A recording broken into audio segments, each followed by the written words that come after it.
Hello everyone. Today we are going to start the module number 4, that is 8051 timers and serial port. First we are going to deal with the timers, then the serial port. The objective of the 8051 timers is to list the timers of the 8051 and their associated registers. Then describe the different modes.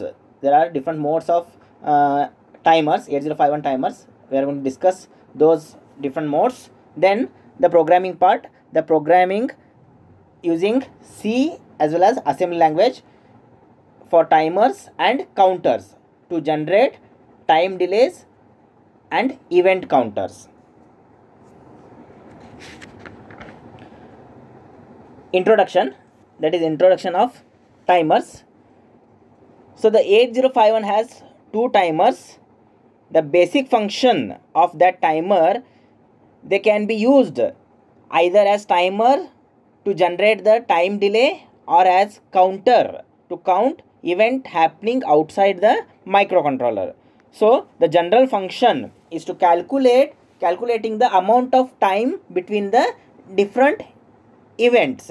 It is going to calculate the amount time, how much time it is going to take between the events. Then it is used as a counter. It is used to count the events.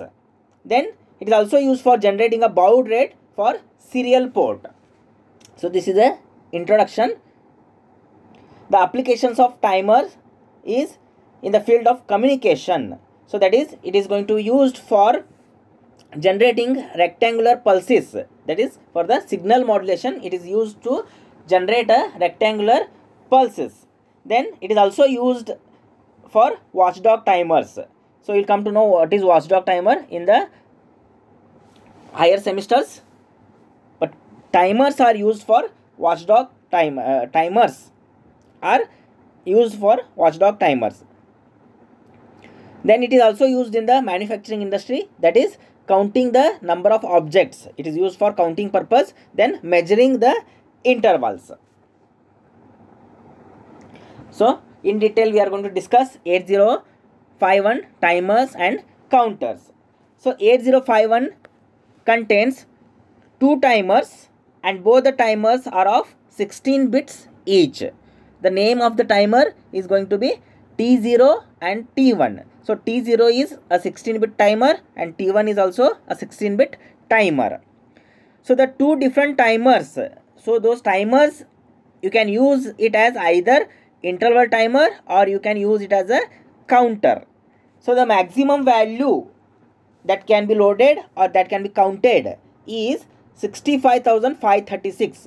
Why? Because as it is a 16-bit timer or counter, so maximum number is 2 raised to 16. That is going to be 65,536 or 64 kilobytes normally. But if you do that in decimal, so it will be exact number is going to be 65,536. The initial state can be set by the user. That means it is not mean that you have to start from 0 itself.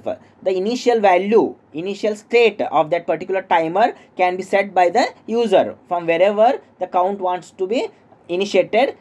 That initial state can be set by the user.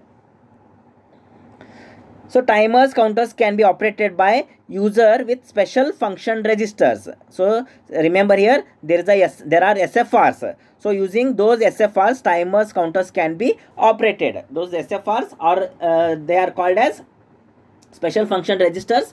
So the two different SFRs or special function registers of T0 and T1 are going to be T mode and Tcon, that is timer mode and timer control. T mode stands for timer mode and Tcon stands for timer control. These two registers are used with T0 and T1, that is timers and counters are going to be operated by the special function registers T mode and Tcon. So each timer has also two registers dedicated to itself, that is TH0, TL0, and TH1 and TL1. So that is the 16-bit register timer 0 is accessed as a low byte and high byte. The low byte register is called as TL0, that is timer 0 low byte, and the high byte register is referred as TH0, that is timer 0 high byte. So these registers can be accessed like any other registers that we have used already, such as register A, that is accumulator, B, R0, R1, R2, that is bank registers, etc. Like this only, these registers TL0, TH0, TL1, TH1 can be used. For example, move TL0, hash 4FH. It means that it moves the value 4FH into the TL0, that is the lower byte of timer 0. So these registers can also be read like any other register. For example, move R5, TH0. That means it saves the TH0 higher byte of the timer 0 in R5 register. Similar to this one, TH1 register. Timer 1 also has a 16 bits, and its 16-bit register is split into 2 bytes, which is called as TL1, that is timer 1 lower byte, and TH1 timer 1 higher byte. So these registers are accessible in the same way as the registers of the timer 0. So each timer has two registers, that is TH0, TL0, TH1 and TL1. Those can be accessed similar to the other general purpose registers like accumulator, B register, or any other bank registers like R0, R1, R2 up to R7. So here, this is a 16-bit timer. The upper figure shows the timer 0. Timer 0 is 16 bits wide, and it is split into two 8-bit registers, TL0, TH0. TL0 is the timer 0 lower byte, and TH0 is the timer 0 higher byte. Similarly, the below figure shows the 16-bit timer 1 register. Timer 1 register is split into two registers, TL1, TH1, 8 bits each. So TL1 stands for timer 1 lower byte, and TH1 stands for timer 1 higher byte. The D0 to D15 is the address of that particular bit.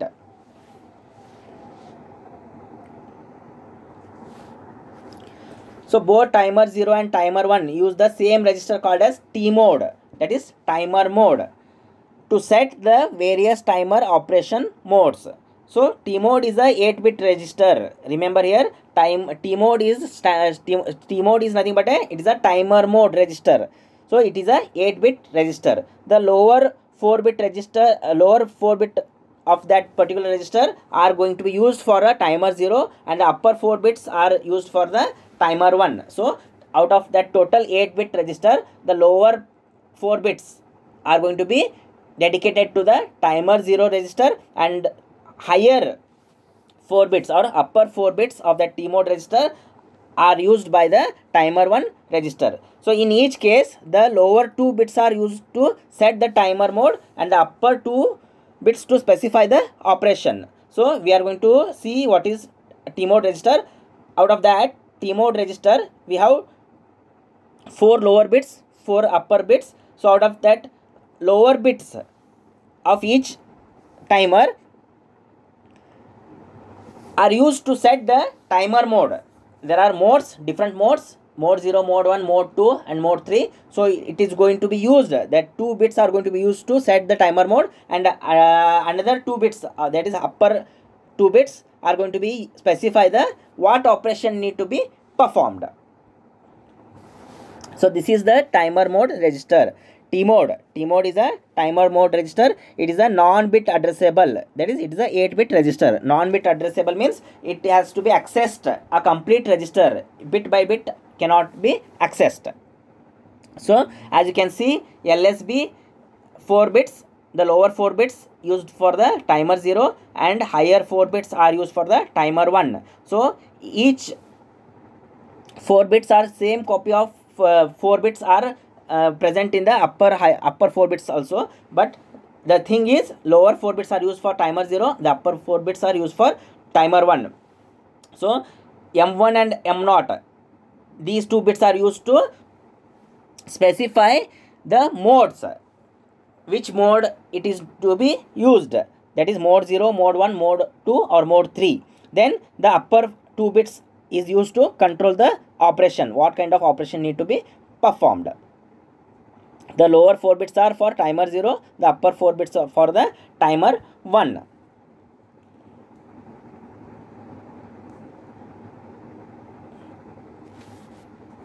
Gate bit.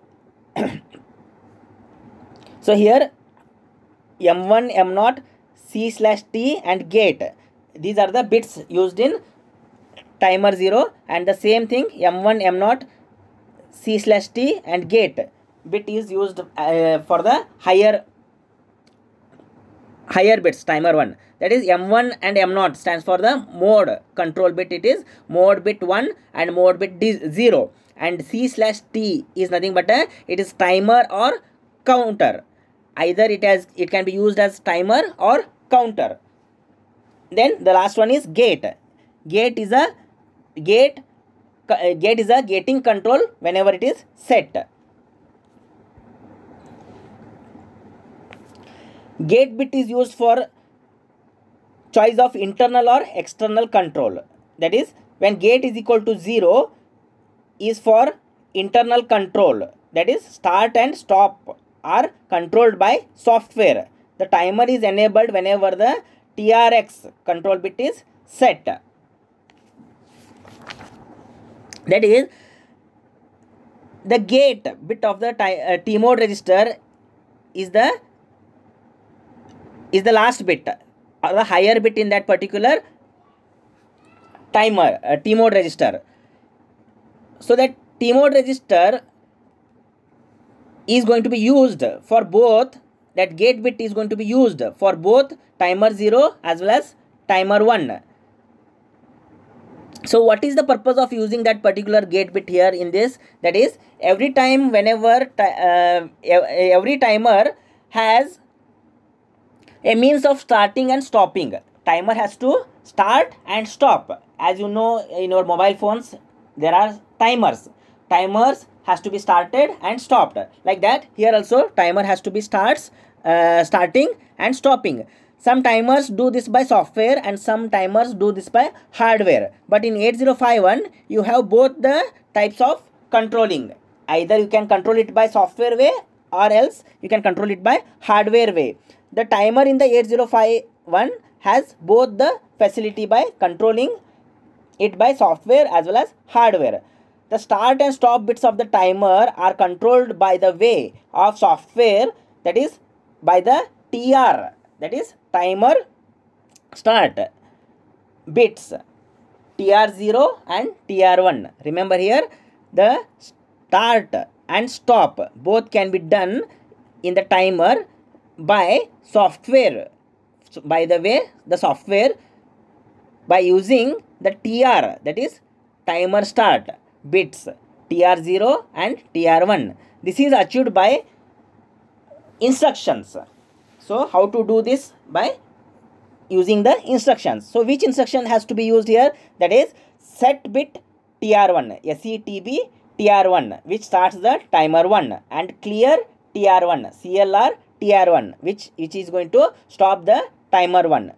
Similarly, set bit TR0 and clear TR0, which are going to be used for starting and stopping the timer 0 respectively. So to start the timer, use set bit TR1 or TR0, and to stop the timer, use clear TR1 or clear TR0.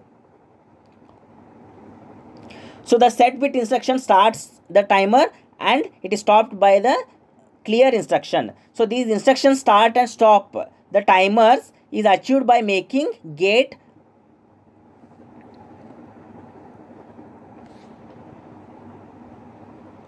it is going to achieved by as long as the gate is 0 in the T mode register. Remember here,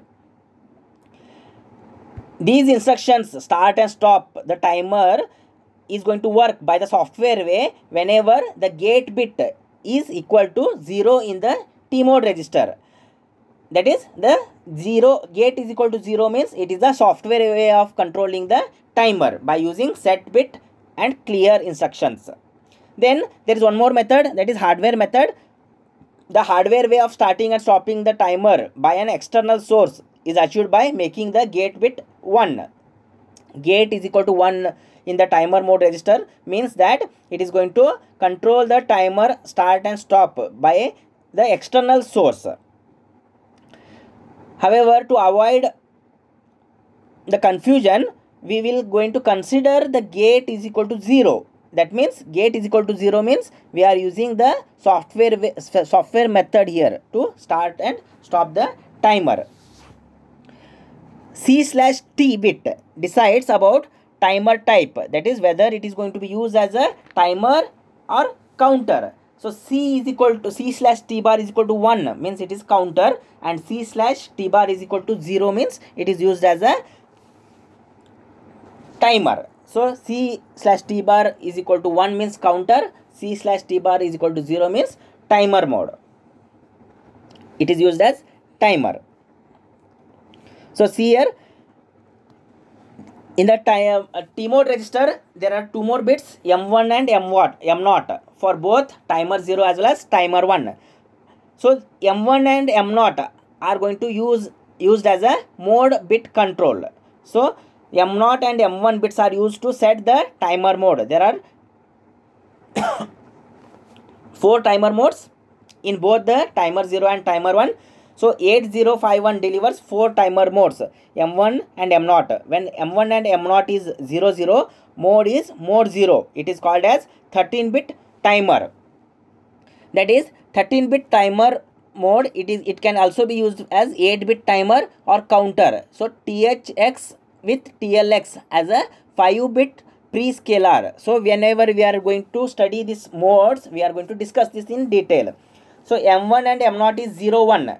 That is mode 1. Mode 1 is a 16-bit timer mode. That is 16-bit timer or counter. THX and TLX are cascaded here. There is no pre-scaler. Then M1 and M0 are 10. That is timer mode 2. That is mode 2 here. Mode 2 is called as 8-bit auto reload. That is 8-bit reload timer or counter. THX holds a value that is to be reloaded into TLX each time it overflows. So in detail we are going to discuss about this. Then mode 11, that is mode 3. So it is nothing but a split timer mode. Like this, there are 4 different modes: 13-bit timer, 16-bit timer, 8-bit auto reload and split timer mode. Examples: indicate which mode and which timer are selected for each of the following. The first one, move T mode, #01H. Now observe the solution here. We convert the value from hex to binary from the figure of the T mode register that we have discussed previously. We have T mode as move T mode, #01H. You have to move the data 01H. 01H is nothing but in binary it is 00000001. So if you move that one into the T mode register, so all the bits are 0 except the least significant bit. So least significant bit is nothing but it is M1 and M0. It is M0. When M1 is 0 and M0 is 1, it is nothing but a timer mode 1. So that's why it is a mode 1 of a timer 0. So as lower part of the timer is set, it belongs to the timer 0. So the description of this move T mode, #01H is nothing but it is a mode 1 of a timer 0 is selected. Why? Because least significant bit LSB is 1 here. That is M0 is 1. When M0 is 1 and M1 is 0, it means it is a mode 1. Of which timer it is? That is lower bit timer 0 it is. Then B, second one, move T mode, hash 20h. Hash 20h means it is a immediate number. 20h in binary is written as 00100000. So as the number is 00100000, if you substitute this into the T mode register, what it shows, it is a mode 2, because M1 and M0 is going to be 10. Which timer is selected here? That is timer 1, because it is part of the upper timer. That's why timer 1 is selected. Then the third one, move T mode comma hash 12h. 12h in binary is nothing but 0001 0010. Again substitute this value 0001 and 0010 into the T mode register and find out what is the timer and mode is used. So when you substitute 0010 and 0010 into the T mode register, it is going to be mode 2 of timer 0 and mode 1 of timer 1 are selected. So take different examples like this and substitute value into timer T mode register and find out the which mode and which operation it is going to be performed. Next example, find the timer's clock frequency and its period for various 8051 based system with the crystal frequency 11.0592 megahertz when C/T bit of timer T mode is 0. So what is the question asked here? You have to find the clock frequency and its period for the 8051 based system when the frequency, crystal frequency is given, which is fixed 11.0592 megahertz, and when the C/T bit in the timer T mode register is 0. So what is the solution here? If the C/T bit is equal to 0 in the timer mode register, it is used as a timer for time delay generation purpose. Remember here, when the C/T is equal to 0, it is used as a time delay generation. The clock source for the time delay is crystal frequency of the 8051. Remember here, what you have to do is the crystal frequency, then observe the block diagram, crystal frequency, and it is going to be divided by the 12. So 11.0592 is your crystal frequency, divide it by 12. So you will get 921.6 megahertz. So to convert frequency into time, you just divide the take the reciprocal of the frequency, that is T is equal to 1 upon F. T is equal to 1 upon F means T is equal to 1 upon 921.6 kilohertz. So that is equal to 1.085 microseconds. This is the required time.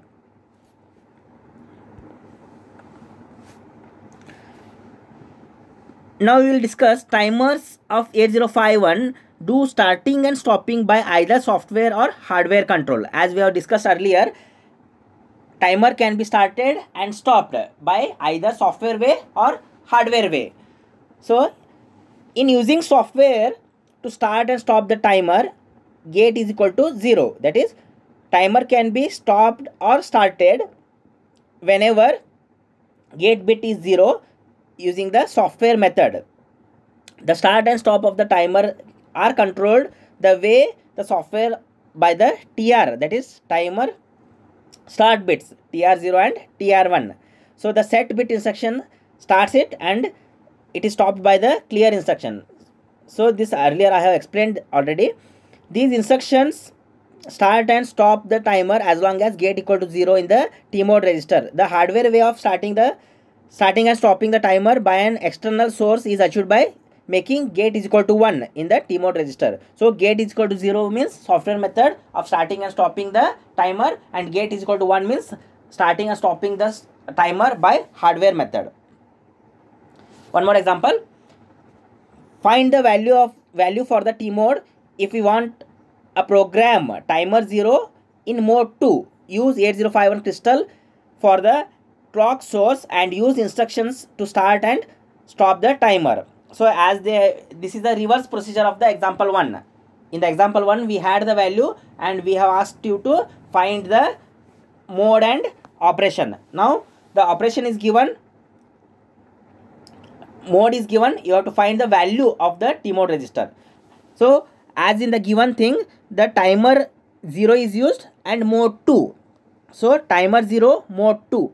Then it has to be used as a clock source. That's why C/T must be equal to 0. Then it is a software method. That means instruction has to be used to start and stop the timer. That means it is a software method. That's why gate has to be 0 to use the internal software, that is start and stop the method. That's why T mode register is going to be 0 0 0 0 0 0 1 0. As timer 0 is used, timer 1 is going to be, all the bits are going to be 0 0 0 0 directly by default. Then timer 0 is the lower 4 bits of the T mode register, where we have to program this particular T mode register. That's why as it is told to use mode 2, mode 2 value is 1 0. So 1 0 is inserted in M1 and M0. M1 is 1 and M0 is 0. That is mode 2. Then for a clock source, it is going to be C/T bar is equal to 0. That's why 0 is inserted, third bit. Then as it is told a software method, gate bit is equal to 0. If it is a hardware method, gate bit is equal to 1. But here it is software method. That's why gate bit is equal to 0. If you have any doubts, you can post your comments in the Google Classroom. We'll continue the further topics in the next class. Thank you for watching the video.